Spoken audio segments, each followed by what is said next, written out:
En las cortes legales, los abogados intentan convencer al juez o al jurado de su punto de vista. Es crucial para sus argumentos que todos entiendan los hechos básicos del caso. Frecuentemente, casi al final del juicio, los abogados reiteran los hechos, exponiéndolos de la manera más simple posible en una serie de proposiciones. Esto es un hecho. Ese es un hecho. Esto pasó. Eso pasó. Lo mismo es cierto en la teología sistemática.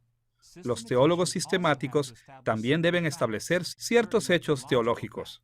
De esta manera, ellos presentan sus casos en simples proposiciones teológicas. Esta es la tercera lección dentro de nuestra serie, Construyendo una teología sistemática, y hemos titulado esta lección, Las proposiciones en la teología sistemática. Los teólogos sistemáticos tradicionales están comprometidos a explorar, explicar y defender la teología cristiana. Y como veremos en esta lección, una parte esencial de ese compromiso es la expresión de las creencias cristianas en proposiciones teológicas. Nuestra lección se dividirá en tres partes principales. Primero, daremos una orientación general hacia las proposiciones en la teología sistemática. ¿Qué son ellas? ¿Y cómo encajan dentro del proceso de la construcción de la teología sistemática? Segundo, exploraremos cómo se forman las proposiciones dentro de la teología sistemática. Y tercero, examinaremos algunos de los valores y peligros de este enfoque en las proposiciones. Comencemos enfocando nuestra atención en algunas consideraciones preliminares, una orientación general hacia este aspecto de la construcción de la teología sistemática. Nuestra orientación hacia las proposiciones en la teología sistemática tendrá que ver con tres temas. Primero, daremos una definición general de las proposiciones. Segundo, nos enfocaremos en su importancia. Y tercero, describiremos el lugar de las proposiciones teológicas. ¿Qué papel juegan dentro de todo el proceso de la construcción de una teología sistemática? Primero veamos nuestra definición de las proposiciones teológicas. Supongo que la mayoría de nosotros sentimos que la teología se puede expresar de distintas maneras. Cuando oramos, les contamos historias bíblicas a nuestros niños, o cuando discutimos nuestra fe con nuestros amigos, estamos expresando la teología cristiana.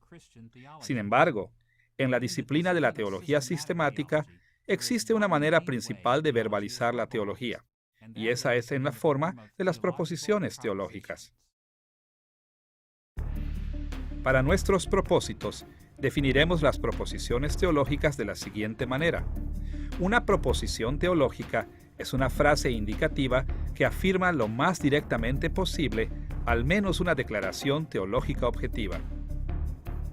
Antes de ver los detalles de esta definición, veamos algunos ejemplos de lo que queremos decir.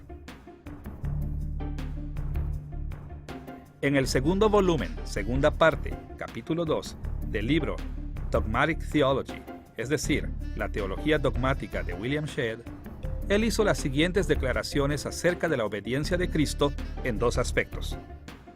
Existe una diferencia entre la obediencia activa y pasiva de Cristo. La última denota el sufrimiento de todo tipo que sufrió Cristo. La obediencia activa de Cristo es su conformidad perfecta a la ley moral. Acá vemos que Shedd hizo tres declaraciones básicas. Primero, hizo una declaración general que la obediencia de Cristo se puede describir en dos categorías, activa y pasiva. La segunda es que la obediencia pasiva de Cristo soportó el sufrimiento. Y la tercera es que la obediencia activa de Cristo hizo que cumpliera perfectamente la ley moral divina. Ahora, al recordar nuestras lecciones previas, podemos ver que Shedd se enfocó en dos términos técnicos, la obediencia pasiva y la obediencia activa. Sin embargo, en esta lección nos interesa más la forma en que los teólogos sistemáticos como Shedd incorporan los términos técnicos dentro de las proposiciones teológicas. Para explorar este tema, veamos una vez más nuestra definición. Una proposición teológica es una frase indicativa que afirma lo más directamente posible al menos una declaración teológica objetiva. Esta definición se enfoca en 4 características de las proposiciones dentro de la teología sistemática. Primero, son frases indicativas. Segundo, son declaraciones objetivas. Tercero, estas declaraciones objetivas de hecho son primordialmente teológicas por naturaleza. Y cuarto, ellas hacen declaraciones teológicas objetivas directas, o como nosotros decimos, declaran asuntos lo más directamente posible. Veamos más a fondo cada uno de los aspectos de esta definición, comenzando con la idea de que las proposiciones teológicas son frases indicativas. Ahora, todos sabemos que existen distintos tipos de frases en el lenguaje humano cotidiano. Por ejemplo, la frase ¿dónde está mi llave? Es interrogativa, una pregunta. Abre la puerta es una frase imperativa porque ejerce una orden o invitación. Ninguna de estas frases califica como una proposición, pero la frase mi llave va a abrir la puerta es una frase indicativa que declara lo que va a hacer la llave. Debemos dejar en claro que cuando los teólogos sistemáticos presentan sus puntos de vista, usan todo tipo de expresiones, pero al mismo tiempo, el modo dominante de expresión en la teología sistemática es las declaraciones indicativas directas. Este modo de expresión es tan dominante que sería imposible escribir una teología sistemática tradicional de ninguna otra manera. Además de entender que las proposiciones se encuentran en la forma de frases indicativas, también es importante ver que están diseñadas para afirmar declaraciones objetivas. Las proposiciones identifican y describen hechos. In addition to understanding that propositions are in the form of indicative sentences, it's also important Ahora, to see that they're a través de los designed milenios, factual los claims. filósofos, teólogos y lingüistas han notado que los distintos tipos de proposiciones forman distintos tipos de declaraciones objetivas. Estos asuntos son demasiado complejos para que los tratemos en forma completa, pero arriesgando la simplificación excesiva de los temas, destacaremos 2 aspectos de las proposiciones que debemos tener presentes mientras exploramos la teología sistemática. Siguiendo los contornos de las discusiones arraigadas en los escritos de Aristóteles sobre la lógica, destacaremos que las proposiciones se pueden distinguir primeramente por su cantidad y, en segundo lugar, por su calidad. Primero, las proposiciones pueden ser descritas en cuanto a la cantidad de su sujeto. El sujeto de una proposición universal incluye a cada miembro del conjunto sin excepción. Por ejemplo, la declaración que todos los mamíferos tienen pelo afirma que algo es cierto acerca de todos los mamíferos. De la misma manera, por lo general, los teólogos sistemáticos hacen una declaración universal en la teología. Es común que los teólogos cristianos digan que todos los seres humanos son la imagen de Dios, o que toda dádiva buena viene de Dios. Por otra parte, otras proposiciones son particulares, porque sus sujetos solo incluyen algunos miembros de un conjunto mayor. Por ejemplo, si digo que esta casa es mi casa, estoy haciendo una declaración objetiva que es particular, no universal. No estoy diciendo algo acerca de todas las casas, solo acerca de mi propia casa. Normalmente, los teólogos sistemáticos también hacen declaraciones objetivas particulares. Por ejemplo, puede que digan que algunos miembros de la iglesia son no creyentes, o que Pablo fue un apóstol. Ahora, la mayoría del tiempo, los teólogos sistemáticos tratan de describir las cantidades con la mayor precisión posible. A veces, inclusive, son más precisos que algunos versículos en particular de la Biblia, pero de vez en cuando abrevian temas en generalizaciones, no mencionando las excepciones. Por ejemplo, sería común que un teólogo dijera que todos los seres humanos son pecadores, y a primera vista, esta propuesta universal parece ser cierta. Sin embargo, esta declaración no es tan precisa como pudiera ser. En realidad, toda la Escritura enseña que Jesús fue un ser humano, pero que fue justo. Entonces, de vez en cuando, debemos hacer una pausa y preguntarnos si en algún momento dado los teólogos sistemáticos están verdaderamente declarando algo acerca de todas o solo partes de las clases de cosas que describen. Segundo, además de la cantidad, las proposiciones se pueden distinguir por su calidad. Eso quiere decir que se pueden categorizar como declaraciones afirmativas o negativas. Por una parte, las proposiciones afirmativas manifiestan positivamente que algo es cierto.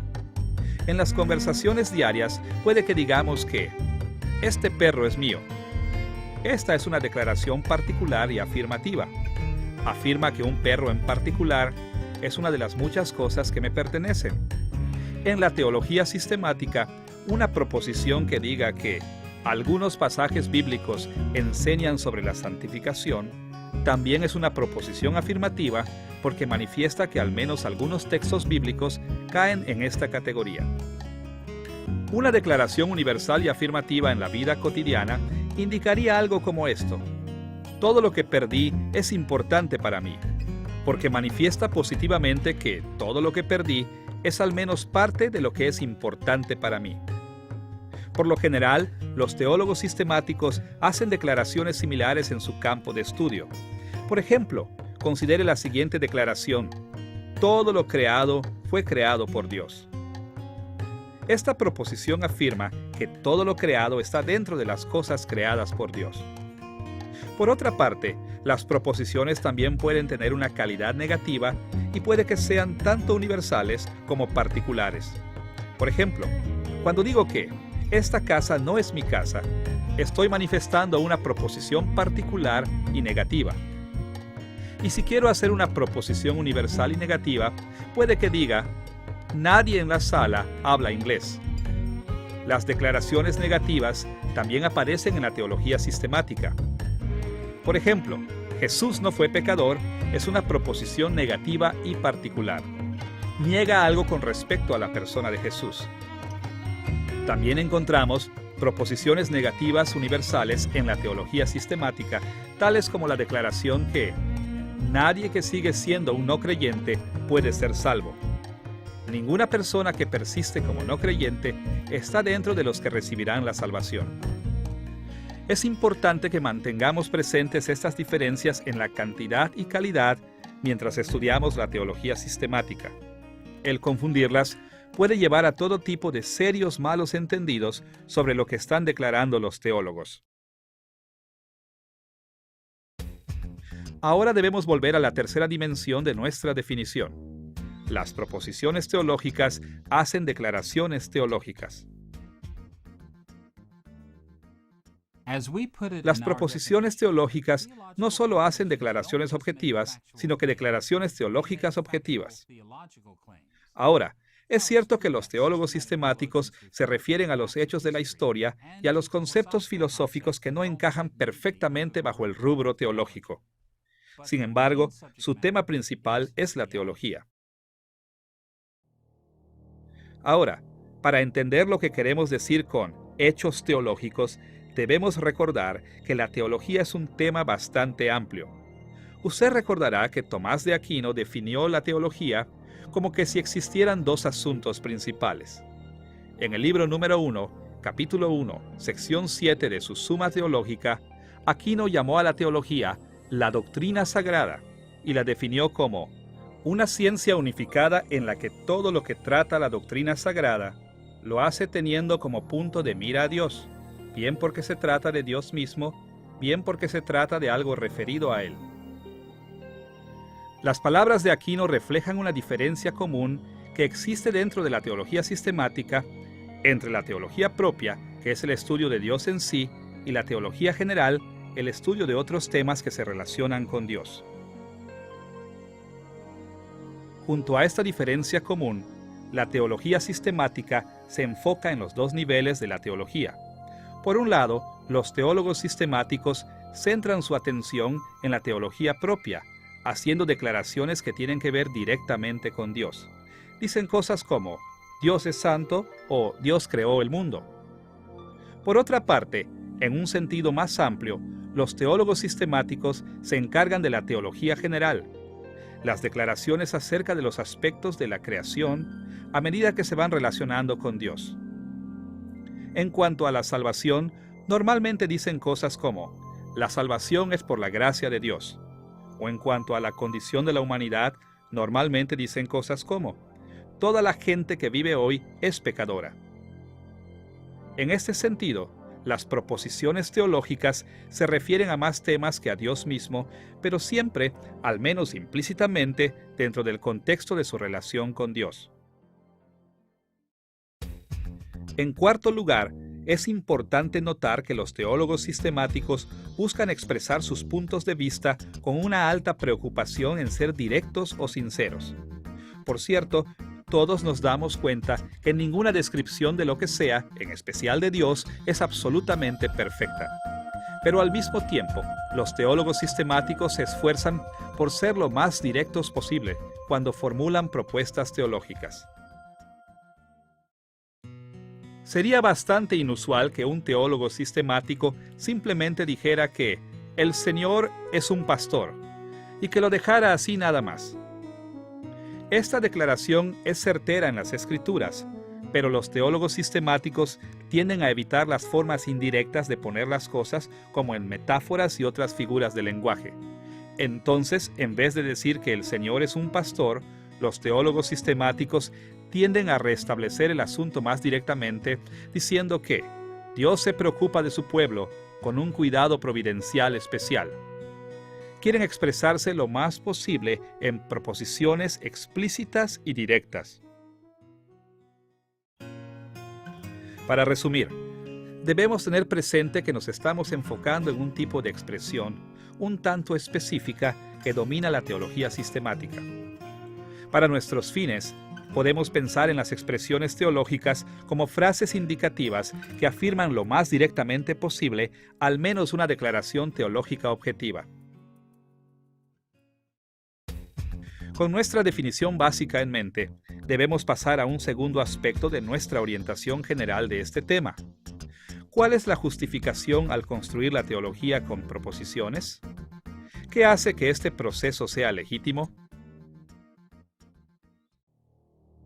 A través de la historia de la Iglesia, los cristianos normalmente han expresado su fe en la forma de declaraciones directas. Escuche, por ejemplo, el comienzo del credo de Nicea del siglo IV.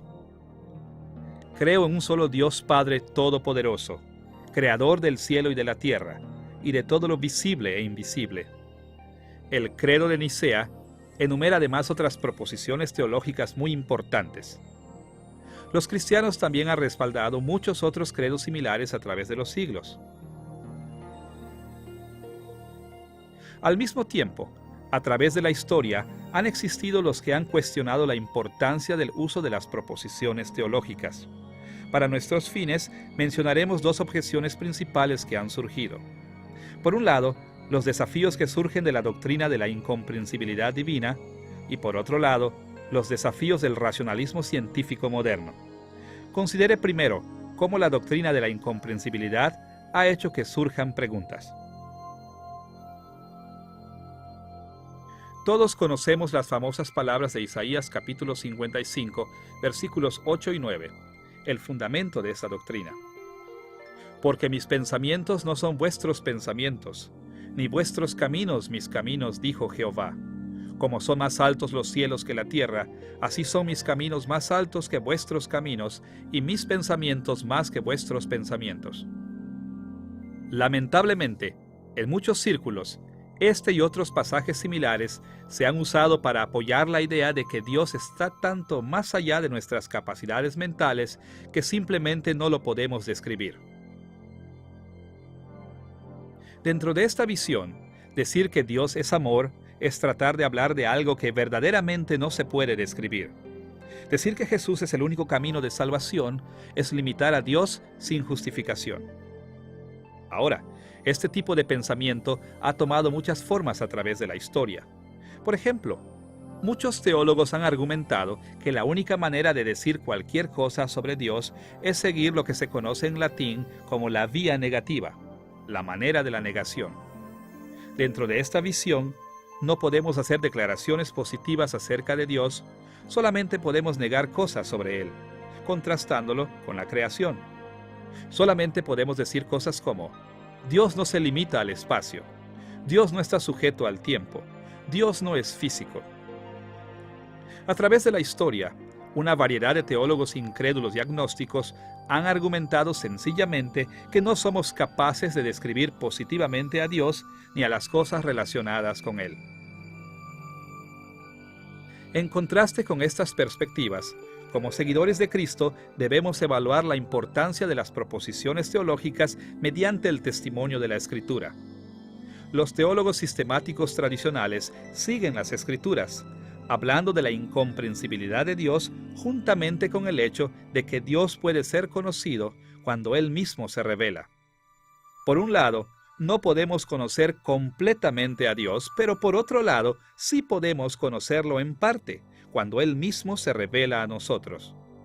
Y este conocimiento parcial de Dios sigue siendo conocimiento verdadero. Un pasaje de la Escritura deja en claro esta diferencia. Deuteronomio capítulo 29, versículo 29. En este versículo, Moisés resumió el asunto para Israel de esta manera: Las cosas secretas pertenecen a Jehová nuestro Dios, mas las reveladas son para nosotros y para nuestros hijos por siempre, para que cumplamos todas las palabras de esta ley. Fíjese que existen dos categorías de cosas en esta perspectiva. Por un lado, Moisés habló de las cosas secretas. Estos son asuntos que Dios no le revela a la humanidad, el conocimiento de los cuales Él se reserva solamente para Él. Por cierto, siempre debemos recordar que el secreto, las cosas no reveladas, son infinitas en propósitos. Al mismo tiempo, fíjese que Moisés no dijo simplemente que Dios dejaba de revelarnos los secretos a nosotros. También dijo que algunas cosas sí eran reveladas. Eso quiere decir que Dios las ha revelado en su palabra. Y tal como lo dijo Moisés, estas cosas reveladas son para nosotros y para nuestros hijos por siempre. En otras palabras, Dios espera que creamos y que abracemos con todo nuestro ser lo que Él ha revelado. Por lo tanto, este hecho muestra que legítimamente se puede declarar lo que Él ha revelado. Además de los desafíos que surgen de la doctrina de la incomprensibilidad, la importancia de las proposiciones teológicas también ha sido cuestionada por el racionalismo científico moderno. En los últimos 2 siglos, los siglos de la ciencia moderna, muchas escuelas de pensamiento han argumentado que la teología es una pseudociencia o ciencia falsa. Eso quiere decir que los teólogos sistemáticos puede que declaren verdades objetivas, pero eso es tan solo un pretexto. En las ciencias modernas, cuando deseamos saber la verdad de un asunto, formamos hipótesis y sujetamos estas hipótesis a la validez empírica. Solo después de esto, las aceptamos como verdaderas. Sin embargo, los científicos rápidamente han destacado que las proposiciones teológicas no pueden ser probadas de esta manera. Ahora bien, todos debemos admitir que, al menos en un sentido, eso es cierto. Si bien podemos poner líquido en una probeta y analizar sus cualidades, nadie puede poner a Dios en una probeta para ver si Dios es la Trinidad. Si bien podemos utilizar instrumentos para calcular el tamaño de algo, no existe ningún instrumento que pueda medir a Dios para ver que es infinito. Por esta razón, mucha gente moderna ha dicho que los teólogos son como los artistas y los poetas, quienes proyectan sus sentimientos, intuiciones religiosas y emociones. Ellos insisten que nos estamos engañando a nosotros mismos y a otros cuando actuamos como si estuviéramos describiendo hechos objetivos. Pero existe un sentido en el que podemos verificar las proposiciones teológicas de manera empírica.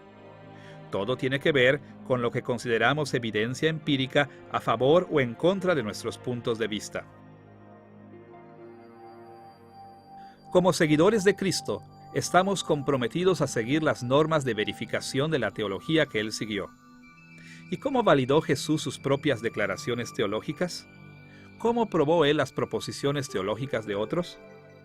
Ciertamente que Jesús se atuvo a la revelación general, la revelación de Dios en todo. Jesús también se atuvo a la iluminación del Espíritu Santo, tal cual debemos hacerlo nosotros hoy en día.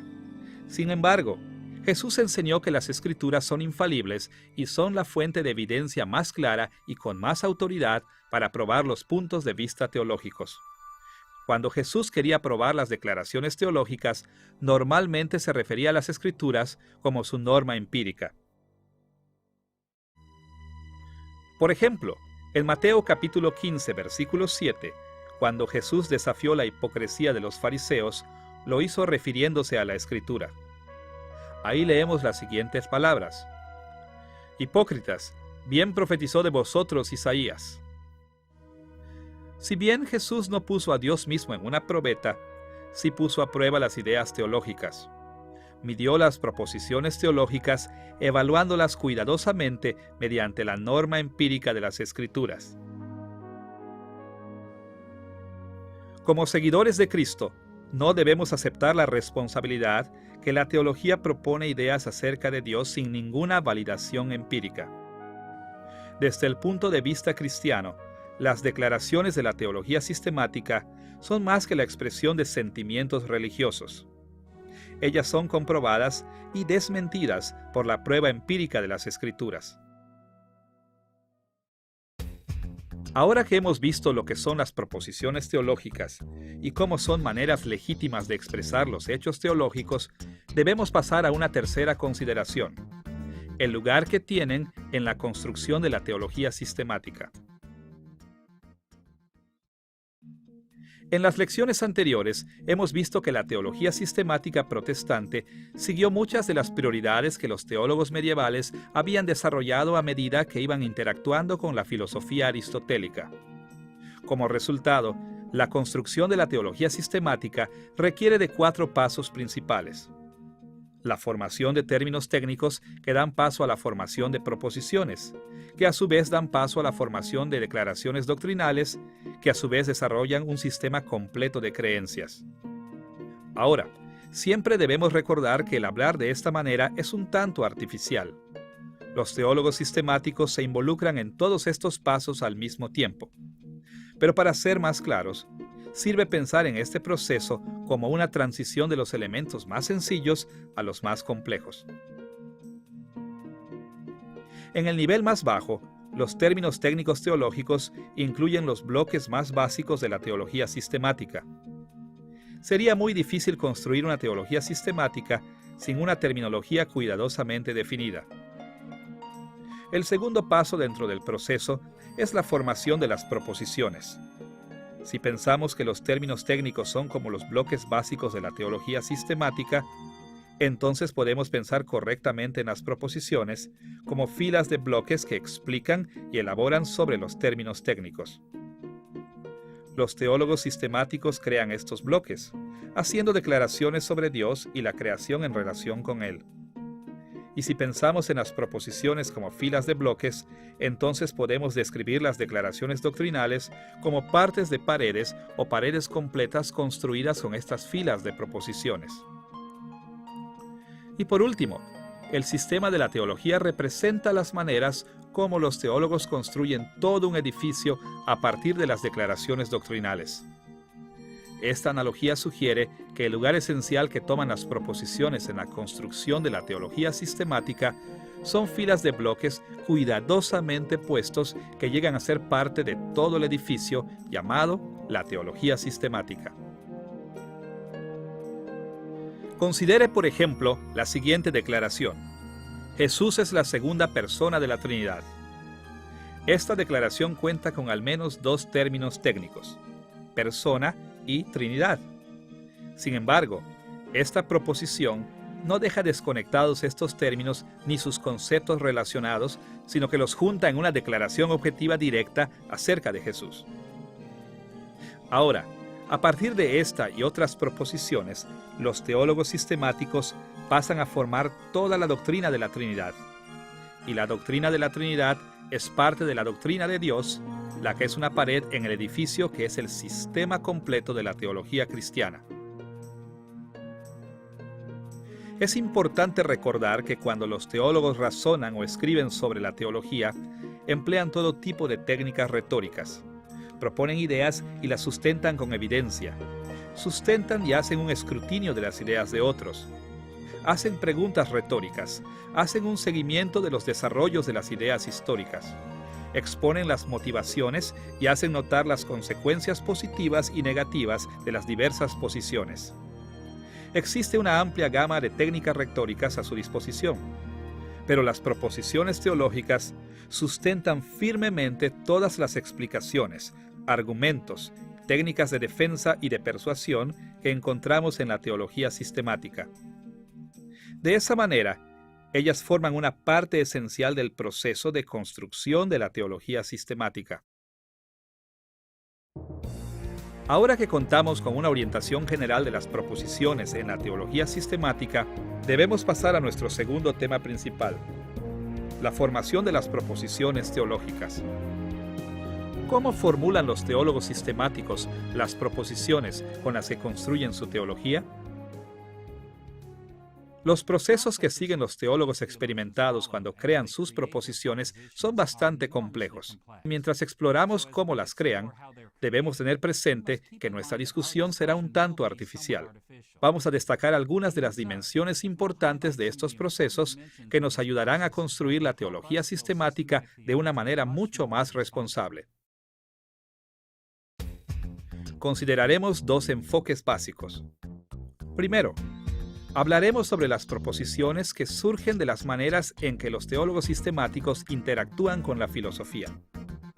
Y segundo, veremos en más detalle las maneras en que los teólogos sistemáticos formulan las proposiciones de la Biblia. Consideremos primeramente el hecho de que muchas propuestas en la teología sistemática realmente se derivan de la filosofía. Recordarán de las lecciones anteriores que durante el período patrístico, muchos teólogos cristianos creían que muchos de los aspectos del neoplatonismo eran fieles a la Escritura, expresando sus creencias con una orientación hacia esa filosofía. Durante la época medieval, la gran mayoría de los eruditos cristianos creían que la filosofía aristotélica era, en muchos aspectos importantes, fiel a la Escritura. Por lo tanto, mucho de lo que decían se ajustaba a las perspectivas aristotélicas.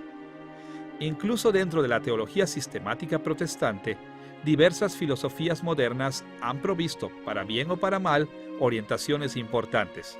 Como resultado, muchas de las declaraciones que aparecen en la teología sistemática se derivan de los argumentos filosóficos. Ahora bien, debemos tener cuidado cuando notemos que muchas proposiciones se derivan de dichas raíces filosóficas, ya que las Escrituras nos advierten en contra de la filosofía y nos instan a usarla. Por un lado, debemos poner atención a las advertencias como las de 1 Corintios capítulo 1 versículo 20, donde el apóstol Pablo se burló de la filosofía no cristiana. ¿Qué es del sabio? ¿Qué del escriba? ¿Qué del escudriñador de este siglo? ¿No ha enloquecido Dios la sabiduría del mundo? Es importantísimo que los teólogos cristianos recuerden la antítesis básica entre la teología cristiana y las filosofías no cristianas. Pero al mismo tiempo, en Hechos capítulo 17, versículos 27 y 28, Pablo demostró un uso positivo de la reflexión filosófica extrayendo de las palabras de los poetas filosóficos griegos Cleantus y Aerates. Dios no está lejos de cada uno de nosotros, como también algunos de vuestros poetas dijeron, porque linaje de éste somos también. Este pasaje demuestra que si bien debemos estar conscientes de los peligros, los teólogos cristianos han tenido la razón al interactuar con diversas filosofías. Incluso han tenido la razón al incorporar declaraciones teológicas que se derivan de argumentos filosóficos, así como Pablo lo hizo cuando estaba en Atenas. Si bien debemos estar conscientes de esas raíces filosóficas, la Biblia es más que todas las demás fuentes, la más importante para las proposiciones teológicas dentro de la teología sistemática. Por esta razón, debemos prestar atención especial a las formas en que los teólogos sistemáticos formulan sus declaraciones teológicas a partir de lo que enseña la Biblia. Para lograr este objetivo, veremos tres posibilidades. Primero, consideraremos los desafíos que enfrentan los teólogos sistemáticos en este aspecto. Segundo, veremos cómo cumplen los teólogos sistemáticos uno de estos aspectos mediante un proceso al que llamaremos la reducción de los hechos. Y tercero, exploraremos cómo enfrentan los teólogos sistemáticos otro aspecto de estos desafíos a través de la acumulación de los hechos. Veamos primeramente los desafíos que enfrentan los teólogos sistemáticos cuando formulan las proposiciones a partir de la Biblia. Cuando los alumnos de teología por primera vez comienzan a estudiar teología sistemática, normalmente tienen la impresión que el crear proposiciones teológicas es un asunto sencillo. Piensan que solamente necesitamos leer la Biblia y repetir lo que dice. A veces esto es cierto porque la Biblia sí incluye algunas proposiciones, pero también existen muchos desafíos importantes. Además de los efectos de la condición humana imperfecta y pecaminosa, las Escrituras mismas presentan al menos dos desafíos para formular las proposiciones teológicas. Un desafío surge de la variedad literaria que encontramos en la Biblia, y otro desafío surge de la organización doctrinal de la Biblia. Considere primero las dificultades con las que se encuentran los teólogos sistemáticos debido a la variedad literaria de las Escrituras.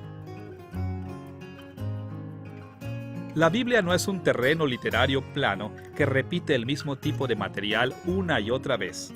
En cambio, varios géneros aparecen a través de la Biblia y se combinan entre sí de maneras innumerables. La Biblia contiene mezclas de narración, ley, poesía, profecía y epístolas, por nombrar solo algunas. Dentro de cada uno de estos géneros mayores existen distintos tipos de expresiones: declaraciones, mandatos, preguntas, quejas, alientos, exclamaciones, bendiciones, citas, listas, estatutos, títulos, instrucciones técnicas, firmas. La lista es extensa, y junto a estas variedades se encuentran las innumerables figuras de expresión y otras sutilezas literarias que le dan el sabor a la escritura de distintas maneras. Esta gran variedad literaria complica la formulación de las proposiciones teológicas.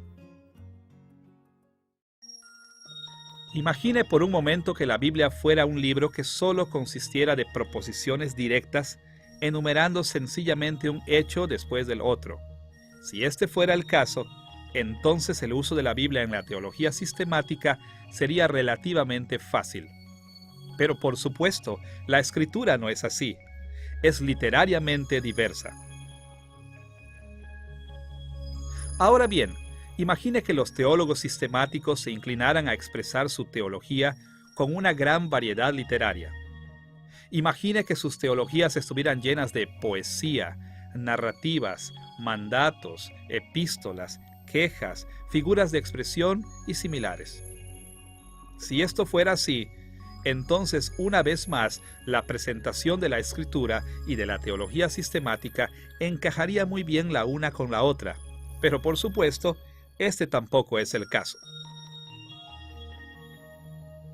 El hecho es que la Biblia es literariamente diversa, pero los teólogos sistemáticos expresan las enseñanzas de la Biblia casi exclusivamente en proposiciones.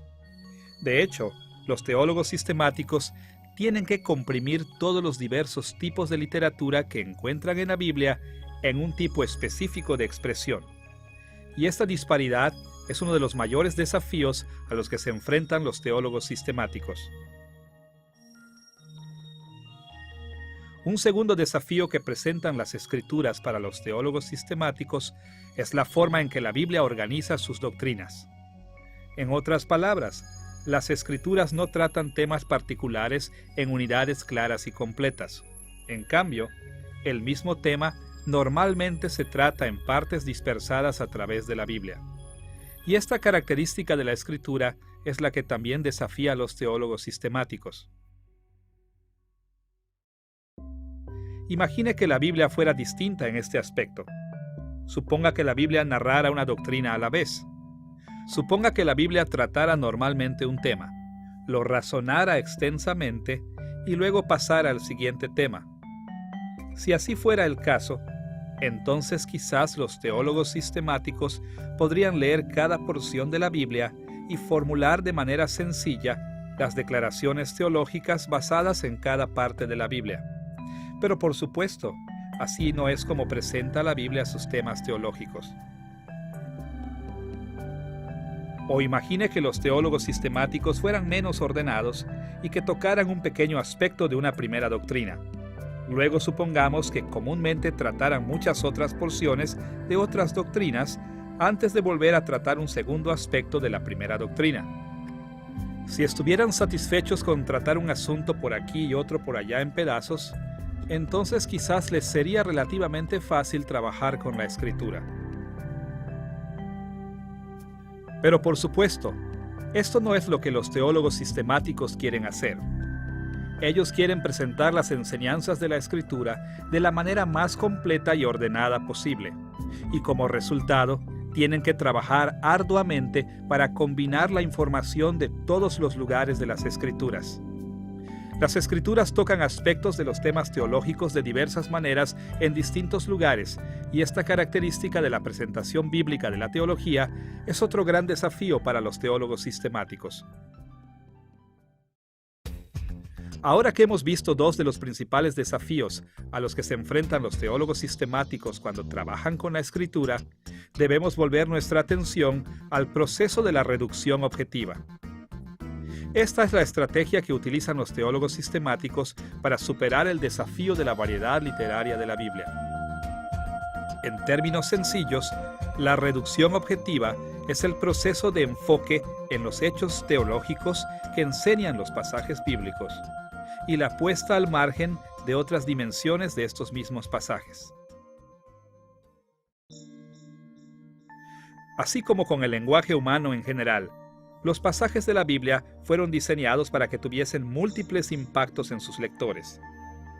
Ellos informaron, inspiraron, acusaron, motivaron, dirigieron, alentaron, desanimaron, deleitaron, desconcertaron, corrigieron, entrenaron, facilitaron, bendijeron, maldijeron, agitaron la imaginación, etcétera, etcétera. Ahora, no todos los pasajes de la Biblia fueron diseñados para hacer todo esto, y ciertamente no todos lo hacen con la misma fuerza. Cada pasaje bíblico extenso fue diseñado para tener una variedad de impactos. Pero los teólogos sistemáticos enfocan su atención principalmente, si no exclusivamente, en los hechos teológicos que se enseñan en la Escritura. En otras palabras, los teólogos sistemáticos reducen su atención a las consideraciones objetivas, mientras que las otras características de los textos bíblicos pasan mayormente desatendidas.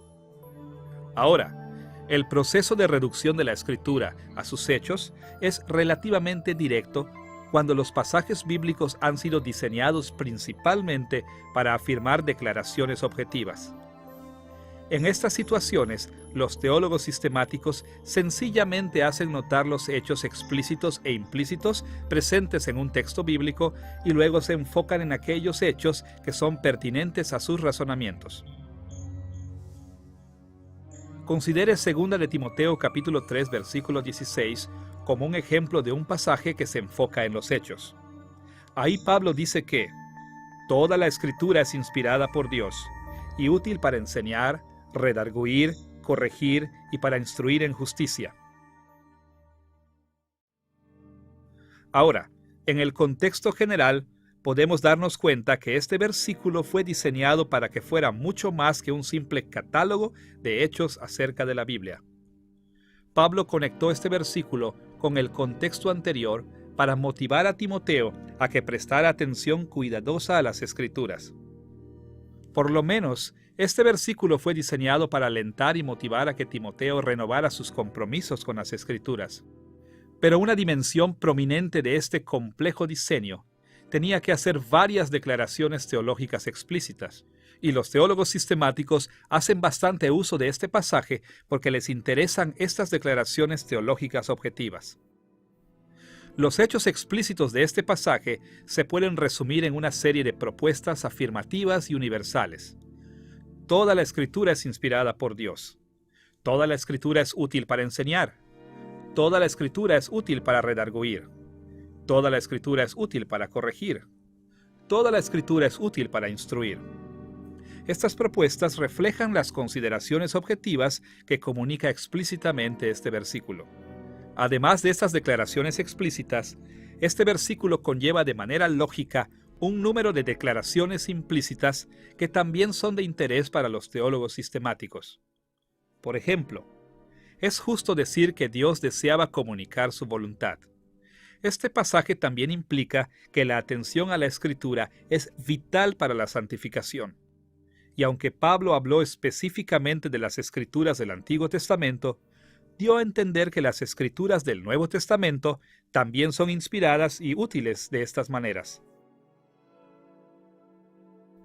Habiendo identificado estos hechos teológicos explícitos e implícitos, los teólogos sistemáticos pueden entonces explicar y defender sus razonamientos sobre distintos temas teológicos. Como puede imaginar, este versículo aparece frecuentemente dentro de la teología sistemática para sustentar las declaraciones acerca de la doctrina de la Escritura. Por ejemplo, en el segundo capítulo de su libro Systematic Theology, Teología Sistemática, Robert Raymond se refirió a 2 de Timoteo capítulo 3, versículo 16 para sustentar su declaración de que las Escrituras son infalibles. Ahí escribió que los escritores bíblicos declaran la infalibilidad de la palabra de Dios que Él entregó a la humanidad a través de ellos mediante la inspiración. Este tipo de declaración es una forma típica de cómo utilizar este versículo en la teología sistemática. Pero los hechos teológicos explícitos e implícitos que se enseñan en 2 de Timoteo capítulo 3, versículo 16, también tratan otros temas teológicos tradicionales. Por ejemplo, los teólogos sistemáticos puede que se refieran a este pasaje bajo el rubro de la teología propia como evidencia de que Dios es misericordioso porque se reveló a la humanidad. Puede que la utilicen dentro de la doctrina de la eclesiología para establecer que la lectura y la predicación de las Escrituras es un medio de gracia en la Iglesia. También puede que se refieran a él bajo el rubro de la escatología para establecer la integridad de la profecía bíblica. Las posibilidades son infinitas. Con pasajes bíblicos que se asemejan a las proposiciones teológicas, el proceso de la reducción de los hechos es relativamente sencillo. Cuando leemos en Génesis capítulo 1, versículo 1, que Dios creó todas las cosas, no es difícil inferir el hecho que Dios es el creador. Cuando leemos en Isaías capítulo 6, versículo 3, que el serafín clamó, Santo, Santo, Santo, ante el Señor, es sencillo concluir que Dios es santo. Cuando leemos en Romanos capítulo 3, versículo 28, que la justificación es por la fe aparte de las obras, puede que llevemos esta declaración a nuestro argumento de la soteriología. Muchos pasajes en la Escritura hacen declaraciones que son fácilmente llevadas a la teología sistemática. Y no debemos sorprendernos cuando los teólogos sistemáticos extraigan varias conclusiones de este tipo de pasajes. Sin embargo, el proceso de la reducción de los hechos es un tanto más complejo cuando los pasajes bíblicos no son tan similares con las proposiciones teológicas. Idealmente, en estas situaciones, los teólogos sistemáticos se encargan de hacer notar las características literarias de los pasajes para que puedan identificar los hechos que enseñan estos pasajes. Después ellos utilizan esos hechos delineados en sus razonamientos teológicos. Por ejemplo, a veces daba la impresión que los proverbios eran proposiciones teológicas sencillas, pero normalmente no lo son. Considere Proverbios capítulo 23, versículos 13 y 14, donde leemos estas palabras.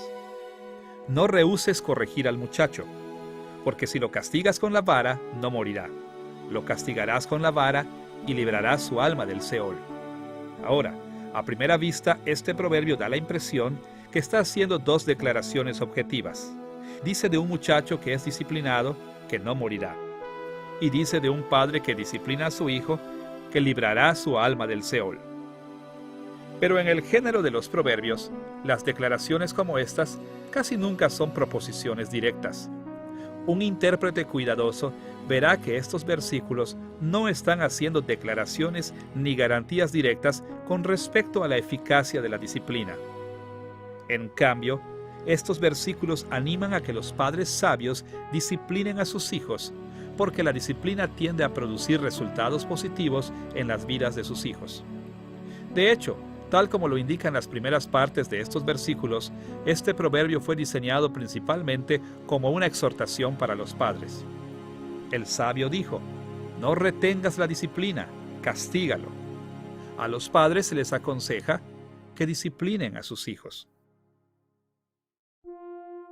Con estos temas en mente, los teólogos sistemáticos pueden delinear un número de hechos implícitos. Por ejemplo, bajo la doctrina de la antropología, los teólogos sistemáticos podrían utilizar este pasaje como evidencia de que los niños son pecadores. Bajo el rubro de la santificación, lo podrían utilizar para establecer que la disciplina de los padres está diseñada para el crecimiento en la santidad. Es bien interesante que al menos un teólogo sistemático ciertamente haya utilizado este pasaje para sustentar un punto de vista en la escatología. En el tercer capítulo de la parte 6, en su teología sistemática, Louis Berkhof usó Proverbios capítulo 23, versículo 14, para sacar a la luz un aspecto de la doctrina de la resurrección de los muertos. Él dijo esto: ciertamente no faltan evidencias que ya había una creencia en la resurrección antes del exilio. Se da a entender en los pasajes que hablan de una liberación del Seol. Acá, Berkhof concluyó que las palabras salvar su alma de la muerte en Proverbios capítulo 23, versículo 14, implicaban que los fieles israelitas del Antiguo Testamento creían en la resurrección general de los muertos. Mediante una importante reducción de los hechos, Berkhof sustentó un aspecto de la escatología con un pasaje principalmente diseñado para animar a que los padres disciplinaran a sus hijos. Ahora, a veces el enfocarse en los hechos puede que se reduzca incluso más. Por ejemplo, usted recordará que los teólogos tienden a declarar cosas lo más directamente posible. Por lo que si un pasaje emplea figuras de lenguaje, los teólogos sistemáticos tienden a explicar lo que esas figuras de lenguaje significan en forma sencilla.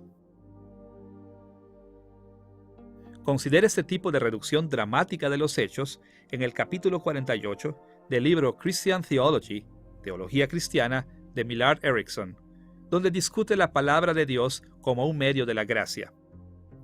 Él hace notar una serie de metáforas y símiles para la palabra de Dios que aparecen en una variada colección de pasajes bíblicos.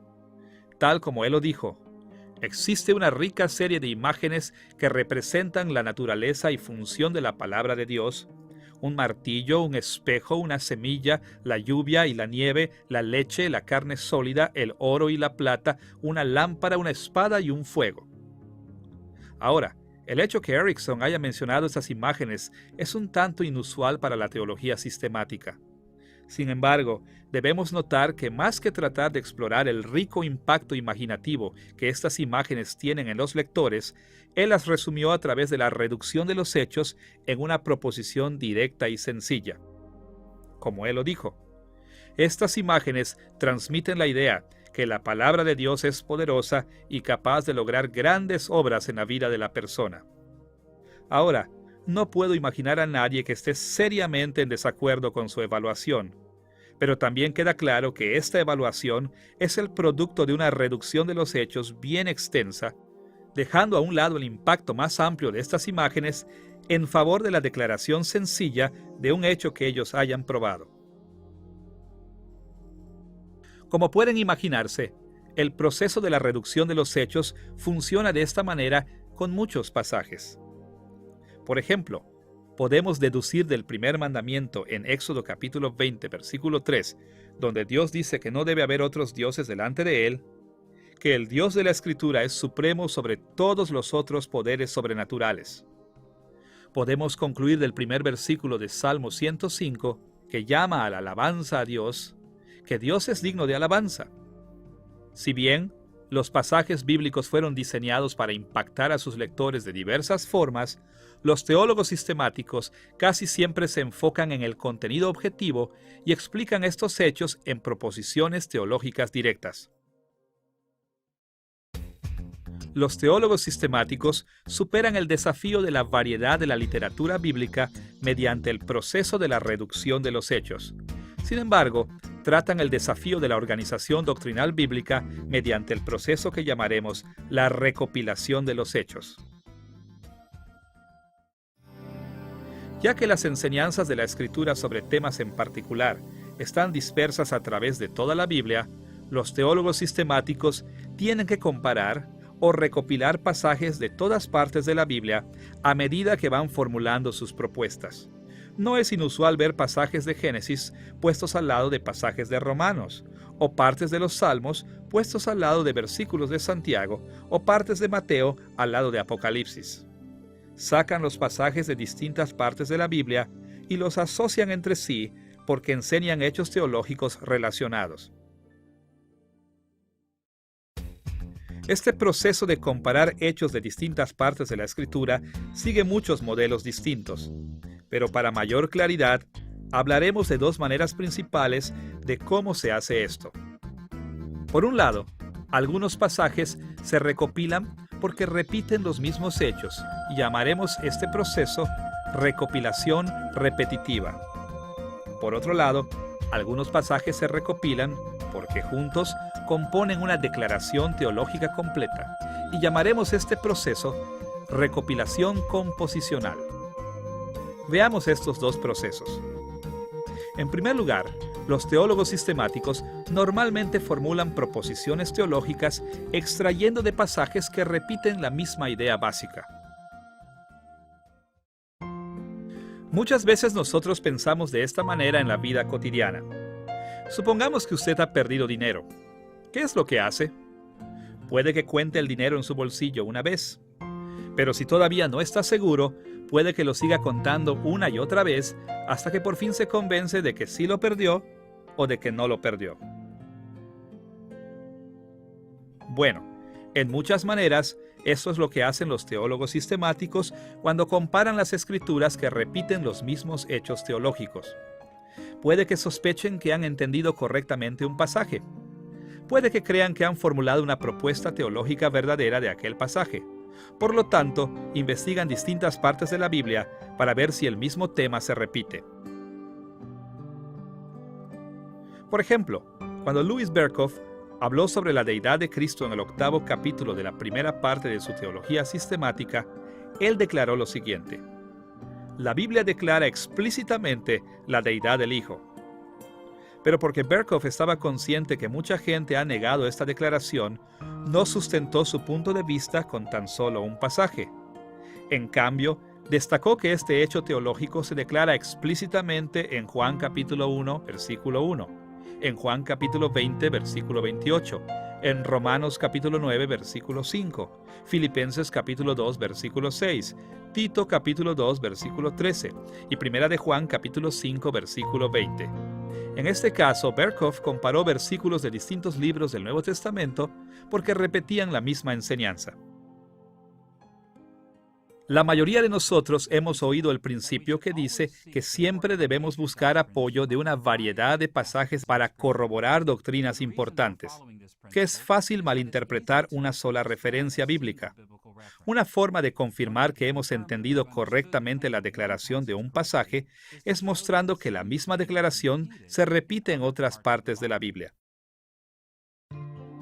En otras lecciones, hemos hablado de la certeza teológica, usando un modelo que denominamos el cono de la certeza. Hemos hecho notar que a los teólogos cristianos responsables no les interesa solamente determinar lo que hay que creer, sino que también les importa coordinar la importancia de sus convicciones con la fortaleza de la evidencia de esas convicciones. En muchos aspectos, es por eso que comparamos los versículos que repiten el mismo hecho teológico. Cuando no podemos encontrar sustento bíblico repetitivo para una proposición, por lo general debemos bajar nuestra confianza en esa propuesta. Pero el ver que se repite un hecho una y otra vez en las Escrituras es una manera común y corriente de poder ganar más confianza. Tan importante como puede ser la recopilación repetitiva, los teólogos sistemáticos también comparan pasajes bíblicos para formar el sustento compuesto de una propuesta teológica. En otras palabras, los teólogos sistemáticos encuentran diversas declaraciones objetivas a través de la Biblia y las recopilan para formar aseveraciones teológicas mayores y multifacéticas. Expliquemos el proceso de la recopilación composicional con un ejemplo de la vida cotidiana. Imagine que estoy a punto de salir y escucho que está tronando y sospecho que está lloviendo. ¿Cómo confirmo esta sospecha? Bueno, una manera es poner atención a otras cosas que la confirman. Cuando se acerca corriendo un amigo empapado de agua, estoy más convencido que está lloviendo. Si mi amigo me pasa su paraguas mojado, entonces me convenzo aún más de que está lloviendo. Y luego, si él dice que está cayendo una lluvia torrencial, voy a estar tan completamente convencido que ni siquiera voy a querer salir sin mi paraguas. Estas observaciones no son repetitivas. Yo oigo los truenos, veo a mi amigo empapado, toco su paraguas y recibo un informe explícito. Cada una de estas evidencias contribuye con algo distinto y en conjunto componen una evidencia que me convence de que mi sospecha era cierta. De igual manera, los teólogos sistemáticos siguen un modelo similar en la recopilación composicional. Se dan cuenta de que se enseña algo en un pasaje. Luego se dan cuenta de que hay otro asunto relacionado en otro pasaje. Después se encuentran otros pasajes que enseñan otras ideas relevantes. Entonces juntan toda esa información para formular una proposición teológica compuesta de todos estos hechos teológicos. Para ver cómo funciona este proceso, volvamos al argumento de Berkhof acerca de la deidad de Cristo en el capítulo 8 de la primera parte de su teología sistemática. Ya hemos visto que él hizo notar la repetición de las declaraciones explícitas de que Cristo es divino cuando dijo que la Biblia declaraba explícitamente la deidad del Hijo. Pero su proposición teológica de que Cristo es completamente divino también se sustenta con la recopilación composicional de declaraciones relacionadas pero distintas que descubrió en muchas partes de la Escritura. Continuó diciendo que la Biblia también les asigna nombres divinos a él. Le asigna atributos divinos. Habla de él haciendo obras divinas y le atribuye honor divino. La conclusión de Berkhof de que Cristo es Dios no se basó en ninguna de estas declaraciones de manera individual, sino que en base a la acumulación de todas estas declaraciones teológicas. No es difícil entender por qué Berkhof hizo esto. La creencia de que Cristo es divino ha sido desafiada por muchos intérpretes de la Escritura, por lo que no era adecuado simplemente mostrar que algunos versículos declaraban su deidad. Él quería confirmar que entendía estos versículos correctamente, agregando el apoyo de otras consideraciones. El hecho de que las Escrituras le atribuyen a Cristo nombres divinos, que le asignan atributos divinos, como la omnipresencia y la omnisciencia, de que hablan de él haciendo cosas que Dios hace, como crear y sustentar todas las cosas, que le dan el honor debido solo a Dios, como la adoración y la oración. Estas declaraciones objetivas bíblicas se juntan para componer la evidencia apremiante que Berkhof tenía una verdadera proposición teológica, es decir, la proposición de que Cristo es divino. Es así que los teólogos sistemáticos formulan las proposiciones teológicas de las Escrituras, primero reduciendo su enfoque hacia los hechos que se declaran en los pasajes bíblicos, y segundo, comparando los pasajes de distintas partes de la Escritura. A través de estos medios, los teólogos sistemáticos pueden tener la confianza que han formulado proposiciones teológicas que son fieles a la Escritura. Ahora que hemos recibido una orientación general sobre las proposiciones teológicas y que hemos visto cómo las formulan los teólogos sistemáticos, estamos listos para pasar a nuestro tercer tema principal: los valores y peligros de las proposiciones teológicas dentro de la teología sistemática.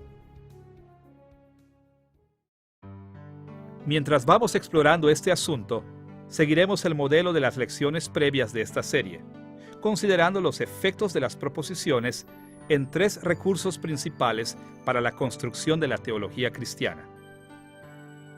Usted recordará que los cristianos deben construir la teología a partir de la revelación especial y general de Dios. Nosotros obtenemos el entendimiento de la revelación especial principalmente a través de la exégesis de la Escritura. Aprendemos dimensiones importantes de la revelación general, tanto de la interacción en comunidad, aprendiendo de otros, especialmente de otros cristianos, como de la vida cristiana, es decir, nuestras experiencias de vida al servicio de Cristo. Porque estos recursos son de tal importancia, exploraremos los valores y peligros de las proposiciones teológicas en relación con cada una de ellas. Primero veremos las proposiciones y la vida cristiana.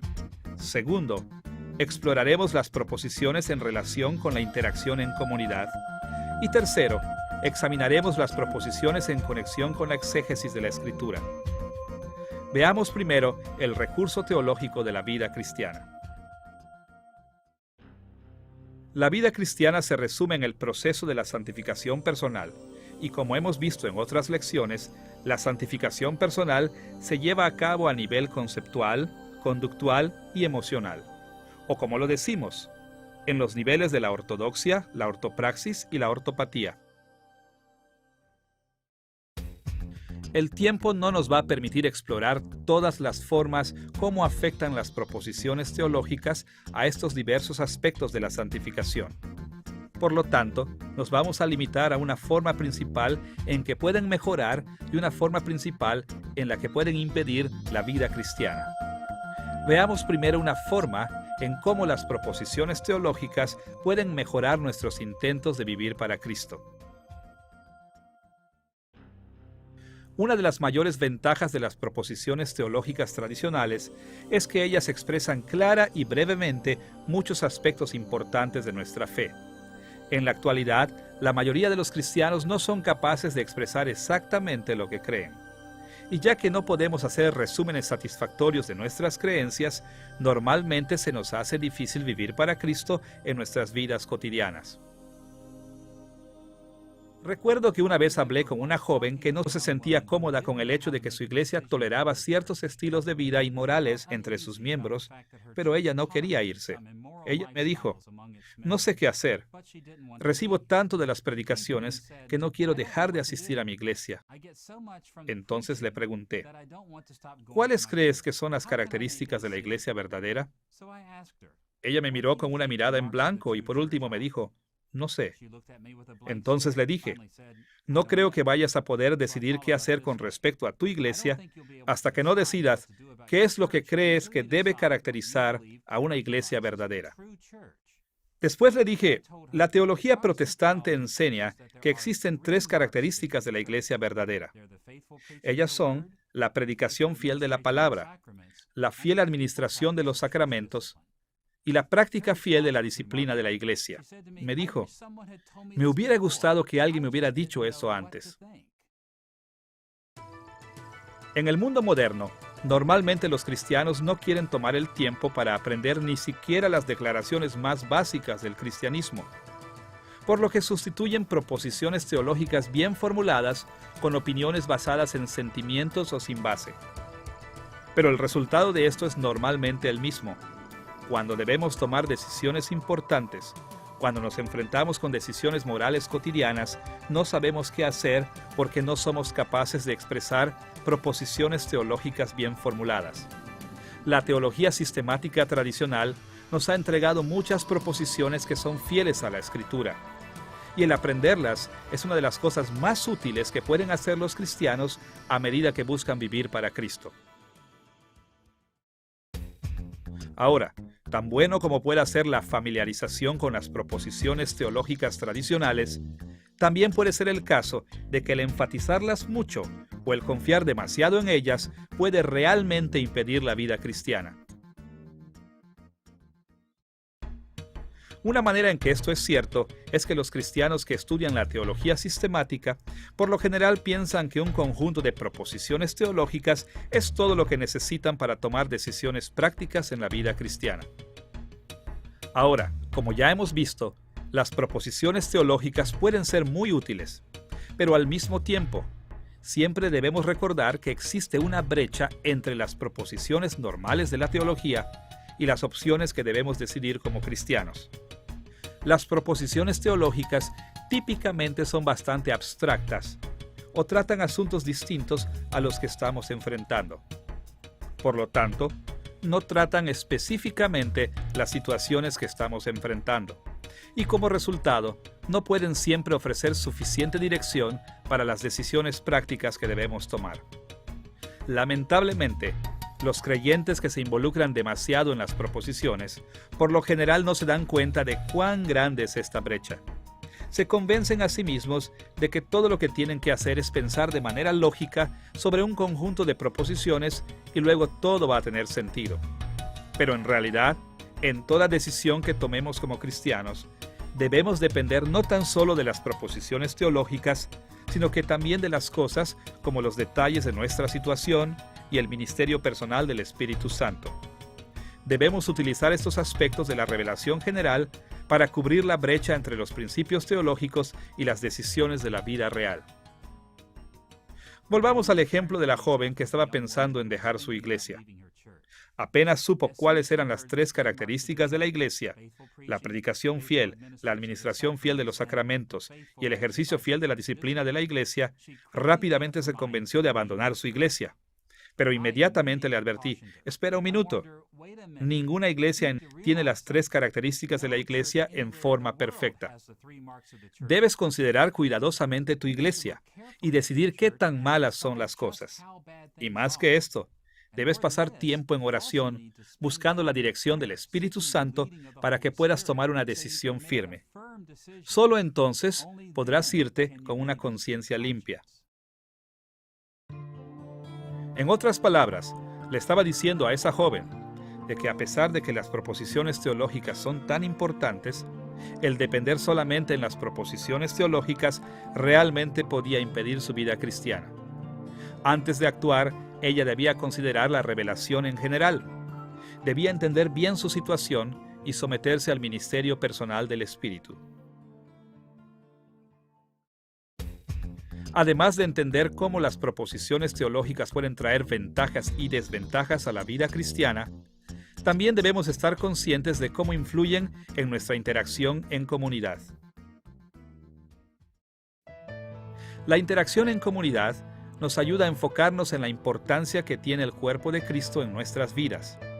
En estas lecciones hemos hablado de 3 dimensiones importantes de la interacción dentro de la comunidad cristiana, es decir, la herencia cristiana, el testimonio de la obra del Espíritu Santo en la iglesia del pasado, la comunidad cristiana actual, el testimonio del Espíritu Santo en los cristianos de la actualidad y el juicio privado, el testimonio del Espíritu Santo que obra en nuestras conclusiones y convicciones personales. Estas dimensiones de comunidad interactúan entre sí de muchas maneras. Brevemente mencionaremos algunos pensamientos sobre cómo las proposiciones teológicas pueden mejorar o impedir estos elementos de la interacción en comunidad. Veamos primero una manera importante en cómo las proposiciones teológicas pueden mejorar la interacción en comunidad. Es triste ver cómo muchos cristianos evangélicos en la actualidad van de una iglesia a otra, de un predicador o maestro a otro, con poca capacidad para determinar cómo deben interactuar con esas iglesias y predicadores. No sabemos a quién seguir. No podemos discernir lo positivo ni lo negativo de una iglesia. Esta falta de discernimiento comúnmente viene de la ignorancia de las declaraciones básicas de los hechos de la fe cristiana. El llegar a estar conscientes de las proposiciones teológicas fundamentales de la teología sistemática es una de las mejores maneras para llegar a ser un seguidor de Cristo con mayor discernimiento. Una manera muy práctica de sacar ventaja de las proposiciones teológicas es familiarizarse con algunos de los catecismos protestantes. Catecismos como el Catecismo de Heidelberg o el Catecismo Menor de Westminster ofrecen proposiciones teológicas cortas que son fáciles de aprender. Y con esos puntos de vista teológicos a la mano, los seguidores de Cristo pueden tener mayor discernimiento. Por ejemplo, si alguien quiere discutir el propósito o la meta de la vida, es extremadamente útil saber la primera pregunta y respuesta del Catecismo Menor de Westminster. Escuche cómo resume una gran parte de la enseñanza bíblica en una sola frase. En respuesta a la pregunta, ¿cuál es el fin principal del hombre?, responde el Catecismo: el fin principal del hombre es el de glorificar a Dios y gozar de Él para siempre. Suponga que alguien llega con un nuevo concepto de cómo pueden tener consuelo los cristianos en la vida. Entonces es muy útil saber la primera pregunta y respuesta del Catecismo de Heidelberg. La primera pregunta es: ¿cuál es tu único consuelo tanto en la vida como en la muerte? A lo que el Catecismo responde de la siguiente manera: que yo, con cuerpo y alma, tanto en la vida como en la muerte, no me pertenezco a mí mismo, sino a mi fiel Salvador Jesucristo, que me libró del poder del diablo, satisfaciendo enteramente con su preciosa sangre por todos mis pecados, y me guarda de tal manera que sin la voluntad de mi Padre Celestial, ni un solo cabello de mi cabeza puede caer. Antes es necesario que todas las cosas sirvan para mi salvación. Por eso también me asegura por su Espíritu Santo la vida eterna, y me hace pronto y aparejado para vivir en adelante según su santa voluntad. El aprender puntos de vista teológicos bien fundados como estos nos puede ayudar a tener más discernimiento cuando interactuamos con otros cristianos, mejorando nuestra interacción en comunidad. Al mismo tiempo, si el entendimiento de las proposiciones teológicas bien fundadas pueden mejorar la interacción, capacitándonos para discernir mejor, hay que ver que las proposiciones teológicas también pueden impedir la interacción entre los cristianos. A veces los cristianos se aferran a un conjunto de proposiciones tan fielmente que se les hace difícil interactuar positivamente con otros creyentes que no digan las cosas exactamente de la misma manera. Como ven, existe un problema con las proposiciones teológicas que a menudo se nos olvida. La mayoría de ellas no son citas de la Biblia. En cambio, son producto de la interpretación humana. Intentan hacer un resumen de las enseñanzas bíblicas de la manera más precisa, pero como hemos visto en esta lección, a veces provienen de procesos muy complejos. Inclusive, las mejores proposiciones teológicas tienen límites en su propósito y todas tienen fallas de una u otra forma. Como consecuencia, a medida que estudiamos más de cerca las proposiciones teológicas en la teología sistemática, siempre debemos moderar nuestro apego a ellas, sabiendo que no son inspiradas, no son infalibles y su autoridad no es tan grande como la de la Biblia. Recuerdo que una vez conversé con un amigo que decía que no tenía amigos cristianos. Yo le pregunté si tenía comunión con alguien. Me dijo: no puedo encontrar a nadie que esté de acuerdo con lo que yo creo. Yo le respondí así: ¿quieres decir que no puedes encontrar a nadie que crea en Cristo? Respondió: es que no puedo encontrar a nadie que esté de acuerdo conmigo en todo. Me desalentó este amigo. Él debió haber sabido que los cristianos nunca han estado de acuerdo en cada detalle teológico. Tristemente, este amigo mío tenía muy malas prioridades. Le había dado tanto énfasis a las proposiciones teológicas que esto impedía por completo el que pudiera tener comunión con otros. A través de los siglos, la causa de Cristo ha sufrido un daño tremendo cuando los cristianos han permitido que sus compromisos teológicos impidan sus interacciones con otros cristianos. Cuando insistimos que los otros formen parte de nuestras creencias en esta o aquella sutil dimensión de carácter teológico, vamos mucho más allá de lo que instruye la Escritura. En este aspecto, considere las palabras del apóstol Pablo en 1 Corintios capítulo 8, versículos 4 al 12. Ahí leemos las siguientes palabras acerca de nuestros compromisos teológicos. Sabemos que un ídolo es nada, pero no en todos hay este conocimiento, porque algunos, habituados hasta aquí a los ídolos, su conciencia siendo débil. Porque si alguno te ve a ti que tienes conocimiento, sentado a la mesa, en un lugar de ídolos, ¿no será estimulada a comer de lo sacrificado a los ídolos? De esta manera, pues, pecando contra los hermanos e hiriendo su débil conciencia, contra Cristo pecáis. Pablo exhortó a los cristianos que tenían amplio conocimiento a que amaran a aquellos que no tenían tan amplio conocimiento y que los sirvieran. Inclusive, exhortó a aquellos que tenían un amplio conocimiento a que restringieran su actuar basados en su conocimiento para evitar que otros tropezaran. En lugar de instar a la división y al elitismo, Pablo insistía en que aquellos que poseían buena teología encontraran buenas maneras de tener comunión con aquellos cuya teología era débil en los temas de menor importancia. En resumen, les enseñó que la comunión era más importante que la precisión en las proposiciones teológicas de menor importancia. Es hora de que todos nosotros aprendamos a trabajar junto a otros cristianos que no están de acuerdo con nosotros en cada detalle. Habiendo visto algunas de las formas en cómo se relacionan las proposiciones teológicas con la vida cristiana y la interacción en comunidad, debemos pasar a la tercera fuente teológica principal: la exégesis de la Escritura. ¿Cómo afectan las proposiciones de la teología sistemática nuestra interpretación de la Biblia? La exégesis es vital en la construcción de la teología cristiana, ya que es nuestro acceso más directo a la revelación especial de Dios en la Escritura. Hemos sugerido en otra lección que sirve pensar en tres maneras principales en cómo el Espíritu Santo ha guiado a la Iglesia para interpretar las Escrituras. Hemos titulado estas categorías el análisis literario, el análisis histórico y el análisis temático.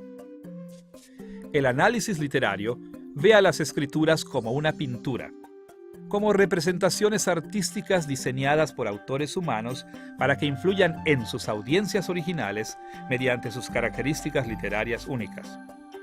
El análisis histórico ve las Escrituras como una ventana a la historia, una forma de ver y de aprender de los eventos históricos antiguos que registra la Biblia. Y el análisis temático trata las Escrituras como un espejo, una manera de reflexionar en las preguntas y temas que nos interesan.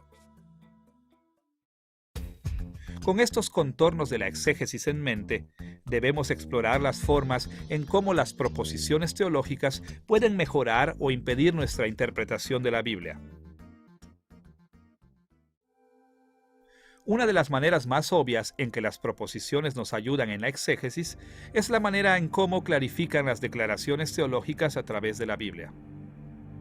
Si algo es cierto, es que la Biblia es un libro complejo. Sus diversos géneros literarios, las referencias históricas y las enseñanzas teológicas son tan extensas que muchos cristianos no son capaces de ver mucha coherencia en la Biblia.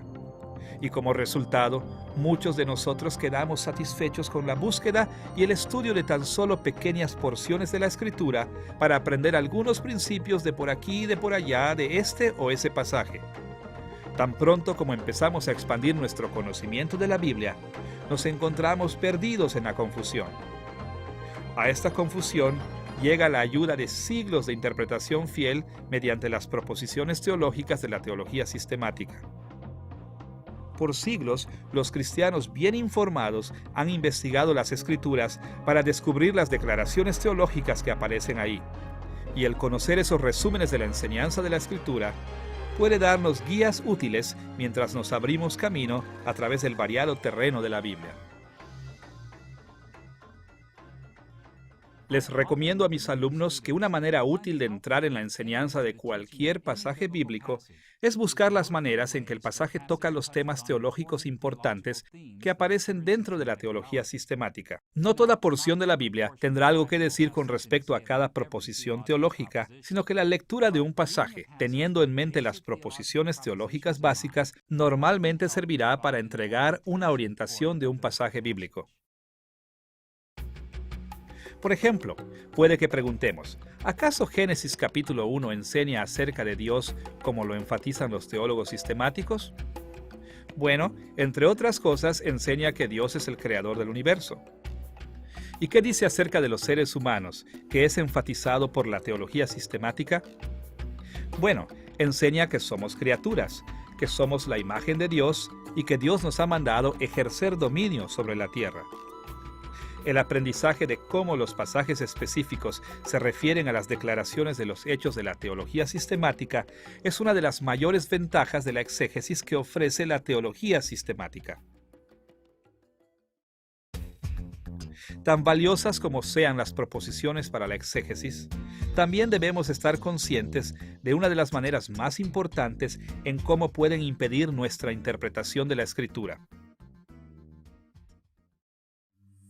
Ya hemos hablado de las maneras en cómo los teólogos sistemáticos interpretan la Escritura mediante la reducción de los hechos, cómo se concentran en las declaraciones de hechos explícitas e implícitas de los pasajes bíblicos y cómo dejan a un lado otras cosas que las Escrituras tienen para nosotros. Pero el hecho es que Dios inspiró las Escrituras para que nos impactaran en una variedad de niveles, e hizo esto porque necesitamos su dirección en todas estas formas. Por lo tanto, cuando generalmente destacamos tan solo las declaraciones objetivas, nos privamos de las muchas cosas que Dios nos ofrece en las Escrituras. Podemos hablar de los diversos impactos que deben tener las Escrituras, pero un planteamiento útil es hablar de las tres dimensiones interconectadas en todos los textos bíblicos. En primer lugar, los pasajes bíblicos tienen un impacto informativo. Esto quiere decir que entregan hechos explícitos e implícitos que debemos conocer y creer. Esta es la fortaleza de la teología sistemática. Su objetivo es aislar y comparar estos hechos en proposiciones teológicas. Pero al mismo tiempo, los pasajes bíblicos tienen un impacto direccional. Nos entregan direcciones morales explícitas e implícitas para nuestras vidas. Esto se hace más obvio cuando tratamos pasajes que vienen en la forma de mandatos. Pero incluso los pasajes que fueron diseñados primordialmente para declarar información también implican responsabilidades morales. Pablo dejó bastante claro este punto en 2 de Timoteo capítulo 3 versículos 16 y 17. Escuchen sus palabras ahí una vez más. Toda la Escritura es inspirada por Dios y útil para enseñar, para redarguir, para corregir, para instruir en justicia, a fin de que el hombre de Dios esté enteramente preparado para toda buena obra. De acuerdo a Pablo, todo pasaje bíblico fue diseñado para que tuviera alguna medida de impacto direccional. En tercer lugar, los pasajes bíblicos también tienen un impacto emocional. Explícita o implícitamente apuntan a las emociones de los lectores. Esta función de la Escritura es más obvia cuando leemos textos altamente emocionales como los Salmos u otros pasajes en donde los escritores bíblicos enfatizan las emociones. Pero todo pasaje bíblico tiene el potencial de tocarnos emocionalmente. Considere Mateo capítulo 22, versículos 37 al 40, en el que Jesús hizo un resumen del Antiguo Testamento de la siguiente manera. Amarás al Señor tu Dios con todo tu corazón, y con toda tu alma, y con toda tu mente. Este es el primero y grande mandamiento. Y el segundo es semejante, amarás a tu prójimo como a ti mismo. De estos dos mandamientos depende toda la ley y los profetas. En las Escrituras, el amor es un concepto muy emocional y de acuerdo a Jesús es fundamental para nuestra fe. Los escritores bíblicos nos hacen un llamado a que experimentemos todo tipo de emociones santas. Esperan que nos motivemos para odiar el pecado y sus consecuencias. Esperan que lloremos y nos regocijemos y que experimentemos toda la gama de las emociones humanas apropiadas en respuesta a lo que vemos en las páginas de la Escritura. Este diseño variado de las Escrituras es la razón por la cual no debemos restringirnos a buscar proposiciones teológicas en la Biblia. Es importante tener en orden nuestros hechos, pero también es importante que tengamos en orden nuestra moral y nuestras emociones. Las riquezas de la Escritura esperan ser descubiertas mediante una exégesis cuidadosa. Sin embargo, la interpretación cuidadosa de la Biblia debe ser lo suficientemente amplia para descubrir todo lo que nos ofrecen las Escrituras. Es así que las proposiciones dentro de la teología sistemática nos ofrecen muchos valores y muchos peligros. Pueden mejorar la vida cristiana, la interacción en comunidad y la exégesis de la Escritura de muchas maneras.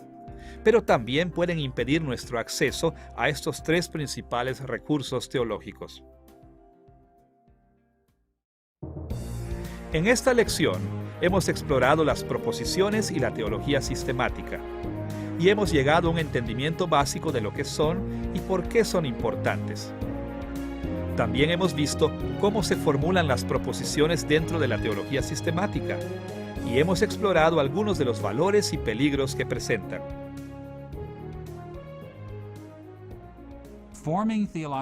Debemos saber cómo expresar y cómo defender los hechos de la fe cristiana. Por esta razón, las proposiciones teológicas han sido cruciales en la construcción de la teología sistemática a través de los siglos y son vitales en la construcción de la sana teología sistemática incluso en la actualidad.